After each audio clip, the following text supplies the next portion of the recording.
Hi, I'm Professor Green, and today we'll be talking about the informative speech and our first assignment, the introductions and conclusions and the sources. So the informative speech is here, as they say, in our directions, just about selecting a topic that your audience does not know about or does not know much about. Inform your audience on this topic, provide new information or update old information or expand the information they have. So for this speech, I don't want to hear anything about gun control or abortion or anything that we're debating. This is truly to inform. I want to hear about how you make your grandmother's tamales. I want to hear about blue butterflies in the wild. I want to hear about the country of Uruguay, etc. So purely information. And also here, as you'll see in the instructions, we're going to select 2 to 4 main points that we've spoken about in this course already to address the body of the speech. We're going to organize the main points using one of the patterns of organizations that we discussed in class, right? Topical, chronological, causal. Hopefully those should sound a little bit familiar. Once you've selected the main points, and include at least 2 subpoints in each main point, and you're going to provide 10 to 12 sources, websites, books, magazines, etc. And you're going to include appropriate transition between the main points that show the relationship between the main ideas and the main points. So for this assignment, all I need to see here is just the introduction, the conclusion, both in paragraph form, and then the 10 to 12 sources in APA style.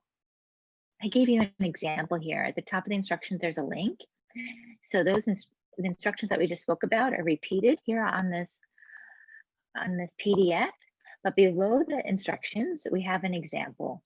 This is exactly what I need to see. Please outline it for me. Tell me what your attention getter is. Tell me what your thesis is. Tell me how you're going to relate to the audience. Tell me about your credibility, and tell you how you're going to preview those main points. There's the 5 sentences that compile your introduction. In these instructions, I also gave you a preview of the next assignment, what your outline is going to look like. So in a few days, you'll be submitting your full sentence outline. And so there'll be, as we mentioned, between 2 and 7 main points. Most people will have 3 points. Here they have their first point here. They have their transition. My second point here is, and then my last point is here, etc.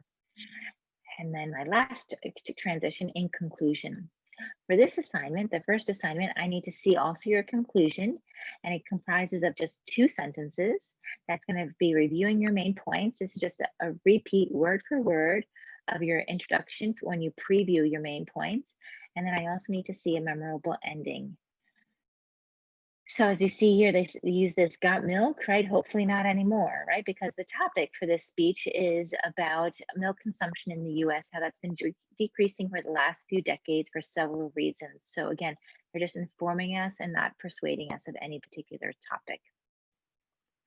So if we click back to the assignment here, that you'll see we also can use the information from quiz 2. So if you like the topic that you used in quiz 2, please go ahead and use that again. Also, I created a link here to APA style. Wanted to make sure that we reviewed again what that means. So I need to see a list of your sources.